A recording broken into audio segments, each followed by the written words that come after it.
تعالي النهارده هخليكي تعملي احلى قوالب تشيز كيك لبيتك وللكافيهات، بس بجد فيها مصدر رزق حلو قوي للناس اللي بتطلع اونلاين. اونلاين واوردرات، بجد بجد فيها رزق حلو قوي. وكمان لو حابه الاتمان اقول لك عليها في التعليقات.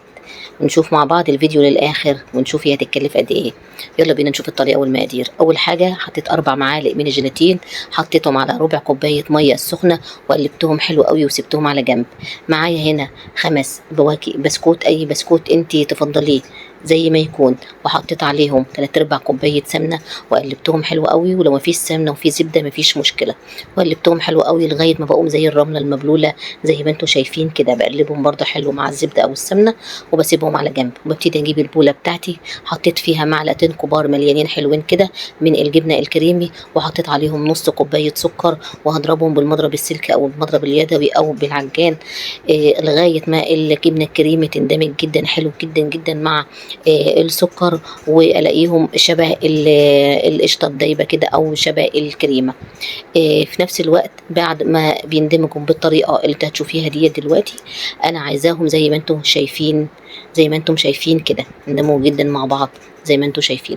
حطيت عليهم كوبايه كريم جانتيه. انا هنا استخدمت ريتش المتحده، نتيجتها هايله جدا بجد يا جماعه، احلى كريم جانتيه فعلا. حطيت عليهم 3/4 كوبايه لبن ساعانه وضربتهم حلو قوي وبقت النتيجه كده. حطيت عليهم كوبايه قشطه كامله علبه متواجده طبعا في السوبر ماركت او عند اي مستلزمات حلويات، وضربتهم مع بعض حلو ونزلت عليهم بالجيلاتين. لغايه كده تمام، متهيألي مفيش اي صعوبه في الفيديو. نتابع يا جماعة الطريقة والمقادير علشان نطلع النتيجة زي ما هتشوف في الآخر الفيديو كده. النتيجة فعلا هايلة جدا ومرضية ليكي ولشغلك وللناس حتى اللي هتدوق بره.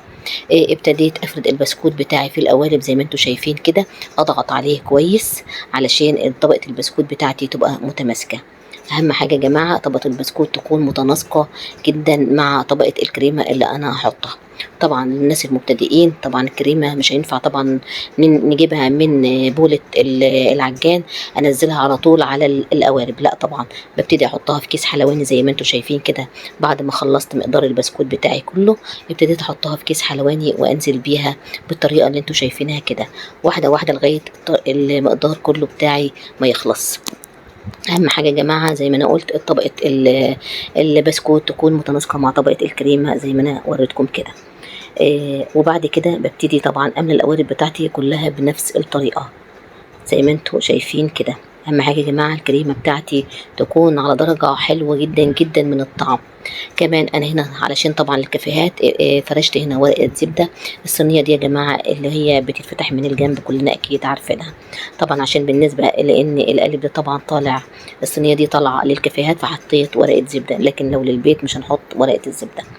طبعا هنا كان معايا بسكوت من اللوتس طبعا طحنته حلو زي ما انتم شايفين، وحطيت عليه كوبايه سمنه وقلبتهم برده مع بعض حلو، وابتديت انزل بيهم في الصينيه واوزع البسكوت. انا هنا طبعا حابه طبقه البسكوت بتاعتي تكون حلوه علشان طبعا التشيز النهائيه بتاعتها النتيجه النهائيه تكون مرضيه طبعا للشغل بتاعي. ابتديت افرد طبقه البسكوت. لو عندك صينيه طبق اضغطي على طبقه البسكوت علشان طبقه البسكوت يا جماعه لما اجي اقطع ما تتفرفتش مني او تتبهدل. انا عايزه وانتي بتقطعي التشيزه تبقى طبقه البسكوت بتاعتك متماسكه وتطلع مع الكريمه زي ما انتي هتشوفي في نهايه الفيديو كده. بس بجد النتيجة يا جماعة بجد مرضية، لا تقولي بقى شغل محلات ولا كافيهات ولا. وبننزل عليها بالكريمة بتاعتنا بالطريقة اللي انتوا شايفينها كده. اهم حاجة ان الكريمة بتاعتنا يا جماعة تكون زي ما انتوا شايفينها كده، ما تكونش فيها تكتلات او فيها اي حاجة من الكريمة، تكون مضروبة كويس. بنزل بيها زي ما انتوا شايفين كده وببتدي اضربها او اهزها كده زي ما انتوا شايفين علشان تبتدي تتساوى معايا. اهم حاجه يا جماعه كنا متفقين ان لازم الفقاعات ديت تظهر على الصينيه من فوق علشان اعرف ان الهواء بتاعي داخل جوه الكريمه، وبتطلع فعلا نتيجه هايله جدا. طبعا المنظر اللي قدام على الوش طبعا اللي انا هسويه بالسكرابر ده طبعا مش مرضي، فطبعا رحت سويته بالسكرابر بتاعي علشان طبعا المنظر النهائي برضو يكون حلو زي ما انتوا شايفين كده. جبت السكرابر وسويت الحته دي. طبعا التشيزه دي يا جماعه بتتحط في التلاجة حوالي 4 أو 5 ساعات علشان اعرف افك الصينيه عنها. اما بالنسبه للقوالب الصغيره بتاخد ساعه بالظبط، ممكن تكون الكريمه بتاعتها اتمسكت، وبعد كده ببتدي احط عليها التوبينج بتاعها. انا هنا استخدمت اللوتس والنوتيلا من نفس الماركه، بس بجد يا جماعه ماركة السما بالنسبة للنوتيلا أحلى بكتير من ماركة اللازيت دي. التانية بجد محلونة جدا، اللي هي اللازيت دي محلونة وفيها طعم البندق أوفر قوي. أما ماركة السما بجد أحلى منها بكتير. بالنسبة للوتس دي ماركة سما بس فعلا حلوة حلوة جدا. طبعا احنا عارفين ان احنا بنخففها طبعا بزيت، بس اهم حاجة الزيت يكون نوعية نظيفة. ما ينفعش يا جماعة زيت التموين اخفف بيه الشغل بتاعي. زيت يكون نوعية كويسة، 4 5 معالق لغاية ما احس ان هي القوام المطلوب فعلا.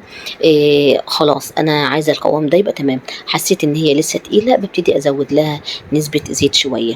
انزل بالزيت يا جماعه معلقه معلقه عشان ما يكترش مني. والنوتيلا برضو هكذا نفس الطريقه.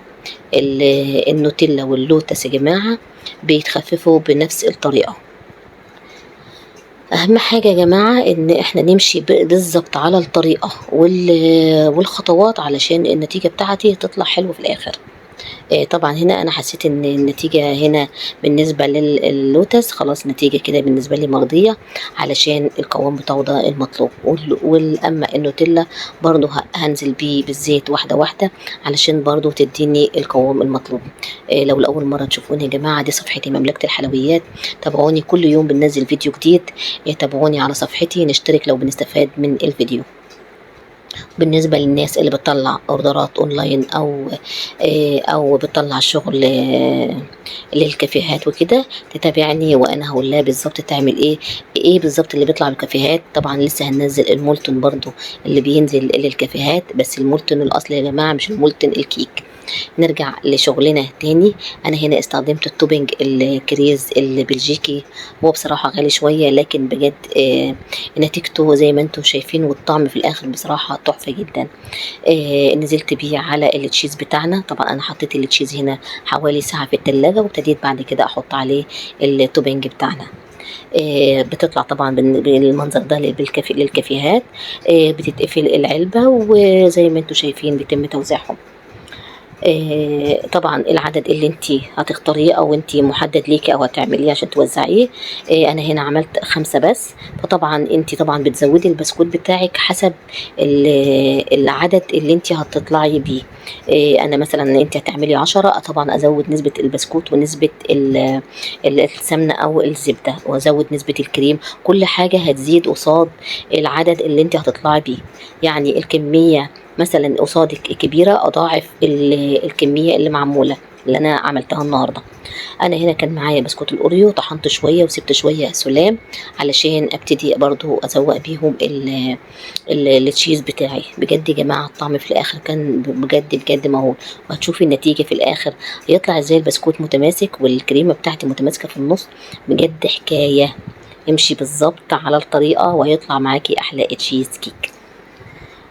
طبعا لما بحط اي توبنج بالنسبه للوتس او النوتيلا بضربه ضربتين كده بساط علشان يبتدي يتفرد معايا.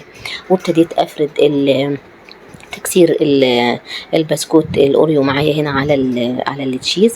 طبعا حبيت ان انا اجمع بين النوتيلا وبسكوت الاوريو، فحطيتهم في قالب واحد بالطريقه اللي انتم شايفينها ديت.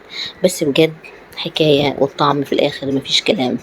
نهتم يا جماعه بشغلنا ونطلع في الاخر نتيجه مرضيه عشان ترضي العميل اللي انت بتديله وترضي الناس اللي انت بتتعاملي معاهم. وابتدي بقى اجرنش هنا بقى بالبسكوت بتاعي الاوريو، وابتدي احط البسكوت اللوتس بتاعي. انا بصراحه يا جماعه بستخدم البسكوت اللوتس الاصلي، لان بجد اللي هو التقليد مش مرضي، مش طعمه بجد. انا يمكن بالنسبه لي، لكن ممكن بالنسبه لك او لغيرك ان هو يعجبها، بحيث ان الثمن بتاعه ابسط شويه. فانا حبيت هنا ان انا اشتغل ببسكوت اللوتس الاصلي. اما اللي ما يقدرش فما فيش مشكله، ممكن نستخدم اللوتس العادي كجرنشه او حاجه على التورت او التشيز بتاعتنا. انا هنا كسرت شويه من البسكوت وابتديت احطهم بالطريقه اللي انتوا شايفينها دي علشان تدي منظر حلو. البسكوت لما بيتكسر يا جماعه بيبقى بالطريقه زي ما انتوا شايفين كده، بس بيدي فعلا منظر في الاخر حلو جدا. انا هنا برضو عملت زي ما انتوا شايفين خطوط مايله كده، وهبتدي احط عليهم بسكوت من اللوتس. ابتديت احط البسكوت وكمان هاكسر واحده واحط نصها زي ما انتوا شايفين كده، هحط النص بتاعها قدامها. وفي الاخر بجد بجد النتيجة هايلة جدا. طبعا بعد ما بيخلصوا بحطهم في الفريزر حوالي ساعة علشان تبتدي الطبقة بتاعتي تتماسك بتاعة الكريم زيادة كمان. حابة انك انتي دلوقتي طالما احنا حطيناهم في الاول ساعة مفيش مشكلة، بس كمان ساعة بحيث ان التوبنج بتاع اللي بره ده يبتدي يمسك نفسه ويبقى فعلا واحنا بناكلها تبقى احلى واحلى. اللي هي فعلا اللي تشيزة تتاكل سقعانة يا جماعة، ما تتاكلش باردة زي ما انتوا شايفين، عشان كمان تكون الطبقات بتاعتي اتمسكت اكتر واكتر. بس بجد يا جماعة النتيجة فعلا هايلة هايلة.